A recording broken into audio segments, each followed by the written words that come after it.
Hello students. आज हम 10th mathematics की एक्सरसाइज 3.5 का फर्स्ट क्वेश्चन का सेकंड सम सॉल्व करेंगे। Which of the following pairs of linear equation has unique solution. निम्नरेखीय समीकरणों के युग्मों में से किसका एक अद्वितीय हल है। नो सॉल्यूशन, किसका कोई हल नहीं है। और इन्फिनिटली मैनी सॉल्यूशन, यानी किसके अपरिमित रूप से अनेक हल हैं। Each case there is a unique solution, अद्वितीय हल की स्थिति में find it by using cross multiplication method, उसे वज्र गुणन विधि से ज्ञात कीजिए। अब इसे हम वज्र गुणन विधि से ज्ञात करेंगे। तो सबसे पहला हमारा जो सम है, इसको समझाने से पहले मैंने आपको यह बताया था कि इसकी हम तुलना करते हैं। तो तुलना करने से पहले हम इसको व्यवस्थित क्रम में लिख लेते हैं। व्यवस्थित क्रम में लिखने पर, व्यवस्थित क्रम में क्यों लिख रहे हैं, क्योंकि ये किस उस पे होता है आधारित, एक general equation a x plus b x plus 0 equal to 0, a x plus b x plus c equal to 0। जो फर्स्ट इक्वेशन है, जो सेकंड है, तो a1 b1 c1 तीनों के आगे हम फर्स्ट नंबर डाल देंगे 1 1 1। और जो सेकंड इक्वेशन है, तो इसके आगे हम a b c तीनों पे 2 नंबर डाल देंगे। अब इसको व्यवस्थित क्रम में हमें इसी तरह से रखना है, क्योंकि a b और c लेफ्ट हैंड में, राइट हैंड में केवल क्या है 0। तो इसे व्यवस्थित क्रम में करने के लिए हमने क्या किया, 2x प्लस वाई, ये बाय जब LHS में आ जाएंगे तो माइनस के हो जाएंगे और बराबर में 0। ये 3x plus 2y minus 8 is equal to 0। ये हमारा फर्स्ट इक्वेशन और सेकंड इक्वेशन दोनों तैयार हो गए। अब हमें इसमें क्या करना है कि सबसे पहले यह देखना है, जो कि हम प्रीवियस वीडियो में भी आपको बता चुके हैं, कि a1 a2 की वैल्यू क्या है। a1 कितना है, इसके अकॉर्डिंग 2, a2 कितना है 3। फिर b1 और b2 देखते हैं कितना है। b1 y का कोई भी गुणांक या कॉफिशिएंट नहीं है, तो 1 ले लेते हैं उससे 1। और b2 कितना है 2। c1 c2 कितना है -5 अपॉन -8। अब सबसे पहले हम ये देखेंगे, हमने 3.1 से लेकर के आपको जो 3.5 तक हम आए हैं, उसमें आपको ये बताया था, टेबल के द्वारा भी मैंने आपको समझाया था, जो कि आप आई बटन पर देख सकते हैं जाकर, कि ये a1 a2 b1 b2 c1 c2। सबसे पहले हम a1 और a2 को लेते हैं। यदि ये 2/3 और ये 1/2, पहले इनको देखते हैं कि ये इक्वल हैं या नहीं है। यदि ये इक्वल हैं तो हम आगे बढ़ेंगे, और इक्वल नहीं है, नॉट इक्वल टू, तो हम वहीं पर इसका सॉल्यूशन आगे करेंगे। ये इक्वल नहीं है, क्योंकि 2 कभी 1 के इक्वल नहीं होता और 3 कभी 2 के इक्वल नहीं होता, यानी कि a1 upon a2 not equal to, बराबर नहीं है किसके, b1 अपॉन b2 के। तब हम यहाँ पर क्या लिखेंगे, अब हमें इस पर यहाँ पर लिखना है कि इस समीकरण निकाय का एक अद्वितीय हल है। क्योंकि जब हमने ग्राफ पे इसको ड्रॉ किया था, तब आपको बताया था कि इसमें इस तरह की प्रतिच्छेदी रेखाएं बन रही हैं।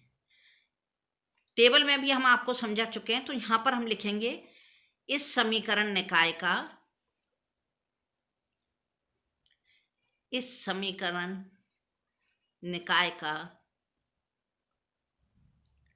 एक अद्वितीय हल है। जब किसी का कोई हल होता है तभी हम उसे फाइंड करते हैं, ज्ञात करते हैं। जैसे कि इससे पहले की वीडियो में हमने आपको बताया था कि जो फर्स्ट सम था उसमें नो सॉल्यूशन थे, क्योंकि a1 a2 b1 b2 के इक्वल था, लेकिन c1 c2 के नॉट इक्वल, यानी कि उसके एक को बराबर नहीं था। इसलिए हमने कह दिया था कि जो नो सॉल्यूशन, कोई सॉल्यूशन नहीं है, कोई हल नहीं है, तो उसे वहीं पे हमने एंड कर दिया था। लेकिन इसमें क्या है, इसमें जब हम कर रहे हैं तो हमें क्या करना पड़ेगा कि एक अद्वितीय हल है, यानी कि इट हैज, यहाँ पे हम इंग्लिश मीडियम के बच्चों के लिए लिखेंगे it has a unique solution, इसका एक यूनिक सॉल्यूशन है, यानी कि जे क्या है, एक क्या हो गया जे यूनिक सॉल्यूशन, एक अद्वितीय हल हो गया। और जब एक अद्वितीय हल है तो हमें इसको सॉल्व भी करना पड़ेगा। अब इसको सॉल्व करने के लिए हमें क्या करना पड़ेगा, यहाँ हम लिखेंगे वज्र गुणन विधि द्वारा। इंग्लिश मीडियम में हम लिखेंगे y cross multiplication method. Multiplication method से आप इसको सॉल्व करेंगे। अब इसको सॉल्व करने के लिए सबसे पहले हमें क्या करना पड़ेगा, हम आपको एक फॉर्मूला बताते हैं, उस फॉर्मूले के आधार पर यह सॉल्व होगा। वो फॉर्मूला क्या है, हमें यहाँ लिखना है x, यहाँ पर हम लिखेंगे BC माइनस BC, फिर y के बटे में या अपॉन में हम लिखेंगे CA माइनस CA, और 1 के अपॉन में हम यहाँ लिखेंगे AB माइनस AB। अब जब हम इसको करेंगे सॉल्व, तो कुछ बच्चों को ये करने के लिए काफ़ी परेशानी होती है कि हम इस फॉर्मूले को कैसे याद करें। तो हम इस फॉर्मूले को याद करने के लिए इस तरह भी लिख सकते हैं कि जैसे जो 1 है, यह 1 है, 1 अपॉन में है, इधर y के अपॉन में है, और इधर क्या है, x के अपॉन में। तो हम यहाँ से इसको चालू करते हैं। जब हम ABCD अल्फ़ाबेटिक पढ़ते हैं तो ABC आता है, तो इसको हमको रिपीट करना है। A से हम आ गए यहाँ पर, तो सबसे पहले हम इसको A मानेंगे, इसको B और इसको C। तो हम सबसे पहले क्या करेंगे, AB, तो यहाँ पर आ गया हमारा AB। फिर यहाँ से चले यहाँ तक, तो यहाँ पर क्या आ गया, Y पे क्या आ गया, BC। इसके बाद में हम चलते हैं यहाँ पर, यानी कि हम पहले यहाँ से आए, यहाँ पर आ गए, और यहाँ पर आने के बाद में क्या हुआ, ये तो हो गया था AB, और जब X पे हम आए तो ये क्या हो गया आगे बढ़कर BC, तो ये BC हो गया, और जब Y पे आए तो ये क्या हो गया CA। तो हम इसको इस तरह से रिपीट करके कर सकते हैं, AB BC और CA, ये आ गया। इस तरह से आप कर सकते हो। हिंदी मीडियम के बच्चों के लिए मैं एक छोटा सा इंटरेस्टिंग फार्मूला बताती हूँ कि यदि अपन इसको सॉल्व कर रहे हैं तो अपन ये भी लिख सकते हैं कि जैसे हिंदी मीडियम के बच्चे यदि कहते हैं तो उनके लिए ये लिख दो, जैसे क्या है BC, तो यहाँ पे लिख दो BC बिल्ली काटी, काट के आई, CA काट के आई, और AB आकर भागी। यदि इस तरह अपन करते हैं तो BC यानी बिल्ली काटी, काट के आई, आके भागी। इस तरह से आप याद कर लो। उस याद करने के बाद में हम क्या करेंगे कि इसमें लिख देंगे, क्योंकि हमें तो A1 B1 C2 जो क्या करना है, तो यहाँ हम लिख देंगे 12 21 12 21 और 12 21। ये हमारा फॉर्मूला आप लोगों को शायद आसानी से याद हो जाएगा। अब इसके बाद हमें क्या करना है कि इस वाले फॉर्मूले में हमें वैल्यू रख देना है। यहाँ पर जो जो दिए गए हैं उनके नीचे हमें उनकी वैल्यू रखना है। B1 क्या है, B1 1 है,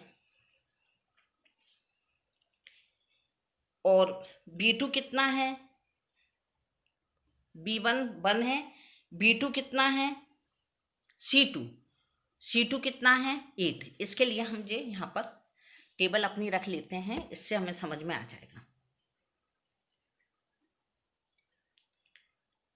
फिर माइनस का साइन है, फिर B2 कितना है, B2 2 है, उसके बाद में C1 कितना है -5, ये x का हो गया मान। अब हमें रखना है किसका, y के अपॉन वाले में। तो y के अपॉन में हम क्या करेंगे, C1 कितना है, C1 हमारा है -5, फिर A2 है 3, फिर माइनस का साइन आ गया, फिर C2 कितना है -8 और A1 कितना है 2। इसी तरह से 1 के अपॉन में क्या आएगा, A1 कितना है, A1 2 और B2 भी 2 है, फिर माइनस का साइन एज इट इज, फिर A2 3 है और B1 1 है। यहाँ तक हमारा क्वेश्चन सॉल्व हो गया।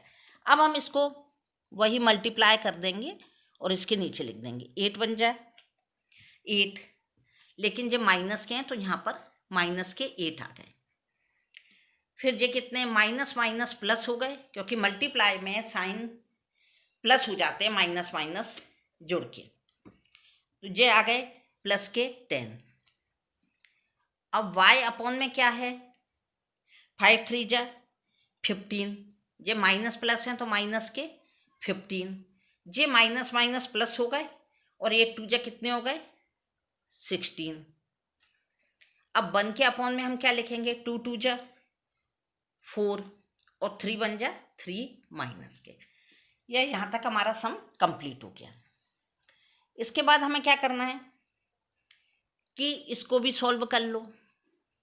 10 में से यदि -8 घट गए तो जे आ गया, 16 में से -15 सब्ट्रैक्ट हो गए तो प्लस के 1 आ गए, और 1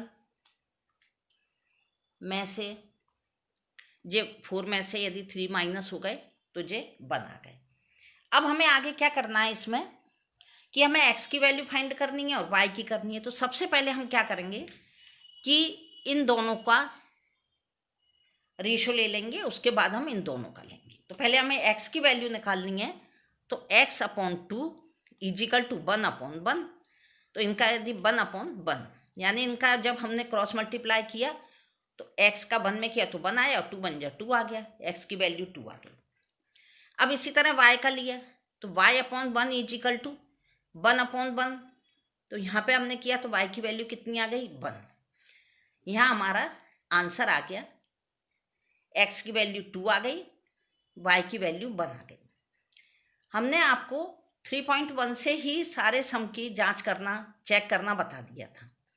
आप यदि इनको चेक करते हैं तो ये आपका सम बिल्कुल सही बैठेगा। इससे यदि हम चेक करते हैं तो हमारा फर्स्ट इक्वेशन क्या बना था 2x + y - 5, तो हमें बराबर में 0। तो इन तीनों की यदि हम वैल्यू रख देते हैं, 5 की तो वैल्यू रखनी नहीं है। यदि इसकी वैल्यू हम रखते हैं तो कहीं पर भी रब काम में आप इसको चेक करके देख लीजिए। हमारी क्या है वैल्यू, ये कितना था 2x + y - 5 इजिकल टू 0। अब यदि हमने इसकी वैल्यू रखी 2 के प्लेस पे 2, x के प्लेस पे हमने 2 रख दिए, y के प्लेस पे 1 रख दिए और माइनस के 5 के प्लेस पे 5 रख दिए। 2 2 जा 4 + 1 - 5, 4 और 1 को प्लस किया तो 5 आए, 5 में से 5 को माइनस कर दिया तो 0 आ गई, 0 इजिकल टू 0। ये हमारा आज का क्वेश्चन सेकंड क्वेश्चन पूर्ण हो गया। Thank you.